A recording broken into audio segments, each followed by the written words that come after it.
आप सभी को प्रणाम है। एक तू सच्चा, तेरा नाम सच्चा, वो पार ब्रह्म परमात्मा एक है। वो हमेशा हमेशा कायम रहता है, इसलिए वो सत्य है। उसका नाम अमृत रूप है। उस परमेश्वर के नाम से जो जुड़ जाते हैं, जो उसका सिमरन करते हैं, वे उस प्रभु परमेश्वर के अमृत कणों को ग्रहण करते रहते हैं। ओम तत्पुरुषाय विद्महे, वो जो सनातन पुरुष परमात्मा है, वो सदा सदा विद्यमान है। महादेवाय धीमहि, देवों के देव परमात्मा परम पुरुष का मैं ध्यान करता हूं, जिसका ध्यान 33 करोड़ देवी देवता करते हैं। तन्नो शिवः प्रचोदयात्, वो मंगल करने वाला परमात्मा इस संसार को अमृत की तरफ ले जाए, शांति की तरफ ले जाए, कल्याण की तरफ ले जाए। ये उस प्रभु से प्रार्थना है। धन्यस्तुते भारत भूमि भागे, हे भारत भूमि, हम तेरे आंचल में पले हुए बढ़े हुए अपने को धन्य महसूस करते हैं, क्योंकि तेरे आंचल में, तेरी धूल में स्वर्ग से देवता उतरकर मनुष्यों के रूप में यहाँ जन्म लेते हैं।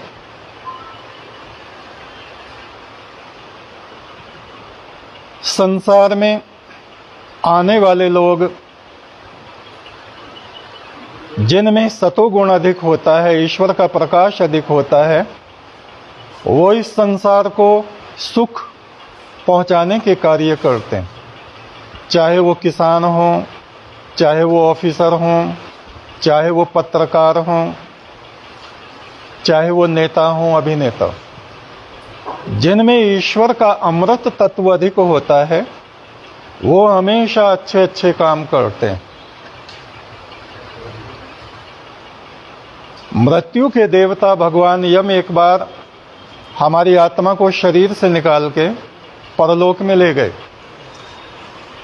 उन्होंने दिखाया ये स्वर्ग है, ये नरक है, ये देवलोक है, ये फरिश्ते हैं, पंखों वाले देवता हैं। और ये सभी देवगण उस परम ब्रह्म की आराधना करते हैं। अनंत प्रकाश में वो हमें ले गए, कहा अब आगे आप जाओ अकेले। जिसको पार ब्रह्म परमात्मा कहा गया है,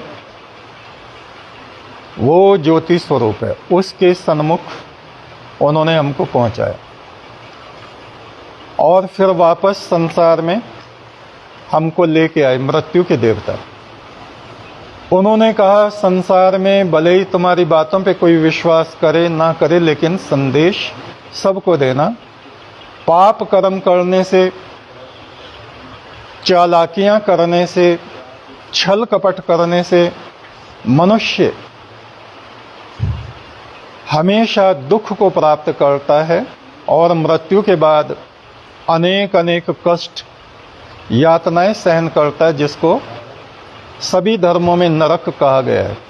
अपनी अपनी भाषा में अलग अलग लोगों ने वर्णन किया। इसलिए हम संसार में रहते हुए शुभ कर्मों को करें। शुभ कर्म वो है जिसको करने से हमें खुद संतुष्टि मिले और दूसरे प्राणियों को, मनुष्यों को, पशु पक्षियों को, प्रकृति को सुख का अनुभव हो। प्रथम ईश्वर, ईश्वर की आराधना करना हम सबका पहला कर्तव्य है। उसके बाद मानवता। इस पृथ्वी की यात्रा पर हम लोग कुछ समय के लिए आए। 100 साल बहुत ज़्यादा नहीं होते, 80 साल कोई ज़्यादा नहीं होते।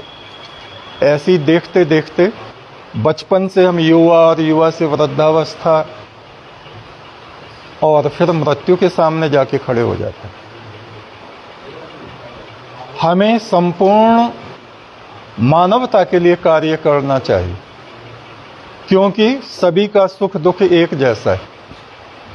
किसी में भेदभाव, जात पात, ऊंच नीच, ये भावना नहीं रखनी चाहिए। परमात्मा ने अपने यहाँ से सबको एक जैसा बनाया। हम सभी का सम्मान करें, सबकी सेवा के लिए तत्पर रहें। इससे अगली बात है राष्ट्रवाद। हमारे हृदय में अपने राष्ट्र के लिए, अपने देश के लिए ऐसी भावना होनी चाहिए कि परमात्मा ने जो कुछ भी हमें दिया है वो सर्वस्व भी हम अपने राष्ट्र के लिए अर्पित कर दें तो भी कम है। ये मातृभूमि, ये हमारा देश, ये देवताओं का देश, ऋषि मुनियों का देश है। उन्हीं देवगणों और ऋषियों की हम संतानें हैं। हमें भी उनके जैसा ही होना चाहिए। उनके शुभ आचरण, महान आचरण को हमें धारण करना चाहिए। अपने देश को उच्चता में ले जाने के लिए एक एक नागरिक को अपना कार्य करना चाहिए, जिससे कोई हमको ये ना कहे कि आप गलत कर रहे हैं। मेरे राष्ट्र का हर एक व्यक्ति आत्मा से तपस्वी और शरीर से एक मजबूत सैनिक होवे, जो अपने धर्म की, अपने राष्ट्र की सेवा करे, रक्षा करे। हमारे नवयुवक नशा ना करें। इस समय में 80% हमारे युवा, देश जो कि युवाओं के कंधे पे टिका होता है, और जो बड़े मूर्धन्य विद्वान हैं, उनमें भी बहुत लोग हैं जो नशे के आदी हो गए।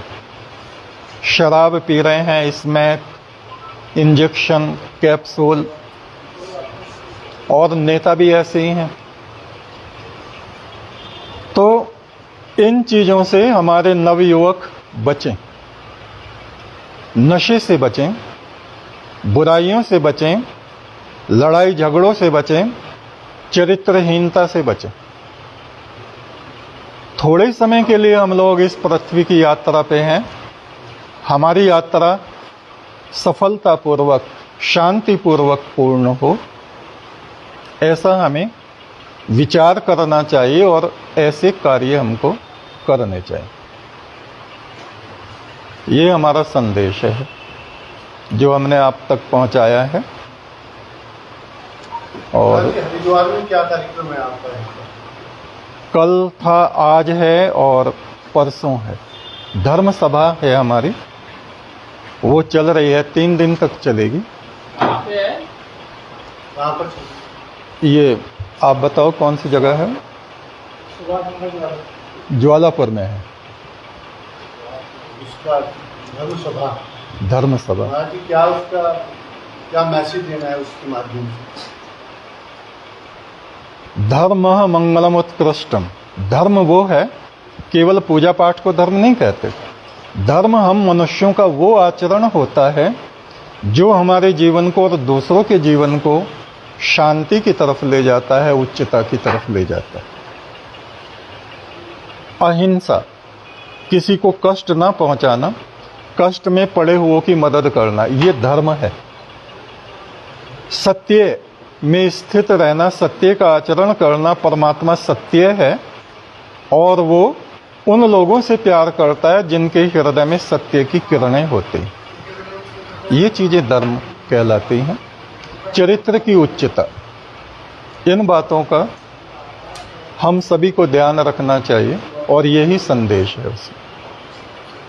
महाराज जी, आजकल देश में एक बड़ा विवाद चल रहा है ज्ञानवापी मस्जिद को लेकर, उस पर आपका क्या मत है आपका? देखिए, अभी पिछले हफ्ते हम लोग वाराणसी में थे, वहाँ बहुत नज़दीक से हमने ज्ञानवापी को भी देखा है और वो महादेव शिव का स्थान है। सभी जानते हैं ये भारत भूमि किसकी है? देवगणों की है। भगवान शिव का वो स्थान है जिसको तोड़ फोड़ के औरंगजेब ने वहाँ मस्जिद बना दी थी, सब जानते हैं इस बात को। और इसके अतिरिक्त जो ताजमहल है उस पे भी रिट पहुंच गए हैं, उस पे भी लोग ऑब्जेक्शन कर रहे हैं। क्यों? वो राजा सलक्षण पाल तोमर ने बनवाया था तेजो महालय नाम से शिव मंदिर, उसके प्रमाण भी आज मौजूद हैं। और जब इंदिरा गांधी हुआ करती थी प्राइम मिनिस्टर, उनके समय में वहाँ से एक विष्णु की मूर्ति बरामद हुई थी जिसको प्लास्टर करा के ढक दिया गया था। तो और वो प्रॉपर्टी है जयपुर घराने के जो राजवंश हैं। अभी आपने सुना होगा जो दिया कुमारी हैं, सांसद हैं, उन्होंने कहा है मेरे पास दस्तावेज भी हैं कि हमारी प्रॉपर्टी थी और है। तो ये हम सब लोग जानते हैं कि पूजा स्थल हैं ये हिंदुओं के। और जब बाहर से आक्रमण हमारे देश पे हुए तो खास तौर से हमारी धर्म आस्था को ठेस पहुंचाई गई। और अब ये समय आया है कि हम इस जो हमारे ऊपर ये बीता है, हमारे पूर्वजों पे ये दुख बीता है, अत्याचार हुए हैं, उसका निराकरण होना चाहिए। और देश में हम समझते हैं योगी और मोदी देश की दो आंखें हैं, दो आंखें हैं जिनके द्वारा हम सत्य को भी देख सकते हैं और उस ईश्वर की रोशनी में हमारा देश आगे बढ़ सकता है। राजनीतिक बातें हम नहीं कर रहे हैं, राजनीति तो एक बहस का मुद्दा है। वे लोग तो सच को झूठ और झूठ को सच बताने में लगे हुए हैं। जब से कितना आपको समय हो गया हो, आज़ादी से पहले से भी ये सब चला आ रहा है। जब से बाहर के आक्रांताओं ने वापस होने चाहिए, हिंदू के स्थान हिंदुओं को मिलने चाहिए। और किसको मिलने चाहिए?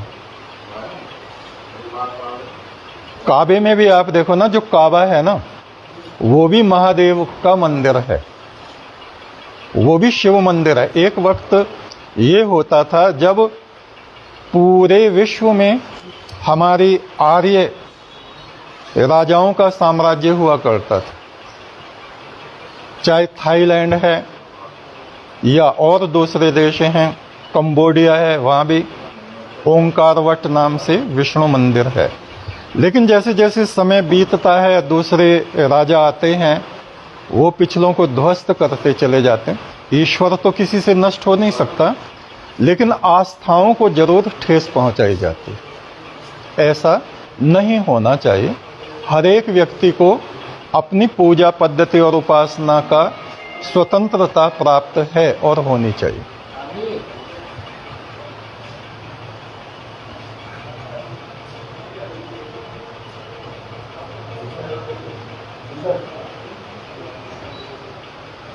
इस समय आपके कहाँ आश्रम संचालित है? हमारा केवल एक ही केंद्र है, एक ही मुख्य आश्रम है जो कि बिजनौर में है, जो हमारी जन्मभूमि है।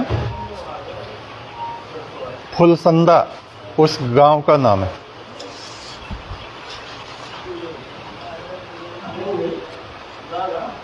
और कितने इस समय आपके साथ अनुयायी चल रहे होंगे, साथ जुड़े होंगे?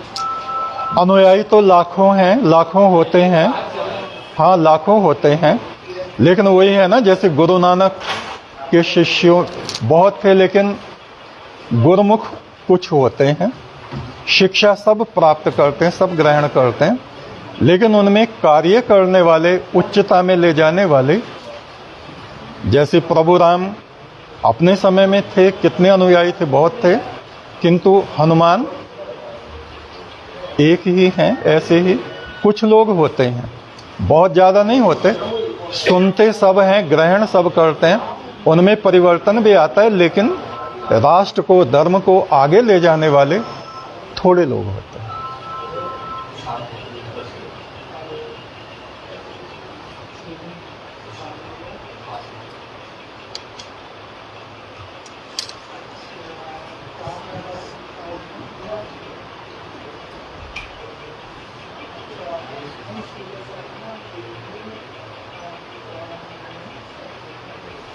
धोबी जी